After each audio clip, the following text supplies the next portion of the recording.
وبعدين بس معلش كده تعالى قول لي بقى، بيعمل هص لمين؟ ها؟ بيعمل هص لمين؟ يعني هو بيعمل هص لمين؟ يعني هو عمل ايه من ساعه ما جه عشان يعمل هص؟ ضربه الجزاء اللي مضيعها كانت هتوصلنا للدور الثاني في كاس العالم للانديه لو ما كانش ضاع، لو ما كانش شاط. بيعمل هص لمين؟ اللي مش عارف يلعب، مش عارف يباصي، اللي جات له كوره بعد ما جابوا الجون الاول، بعد ما كنا متقدمين 1-0 الشوط الاولاني، جات له كوره تانية اتعرضها له محمد شريف، حطها في السما، كوره جول. كنا ممكن نخلص الماتش. بيعمل هص لمين؟ اللي ما بيلعبش كوره، مش عارف يباصي. ابن النادي، ابن النادي ابو شخه. بيعمل هص لمين؟ بيعمل هص لمين؟ ده انت مبطل يالا. انت مش عارف تلعب كوره يالا. انت مبطل يالا. مبطل. تعال مبطل يالا.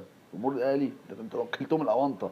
انت انت اكلت محمود الخطيب الاونطه. انت مبطل تعمل هص للجمهور اللي عملك. هص. هص يا عم، روح يا عم على الباص الاول قبل ما تعمل لنا كده. يا عم روح يا عم، تنيل يا عم، تنيل.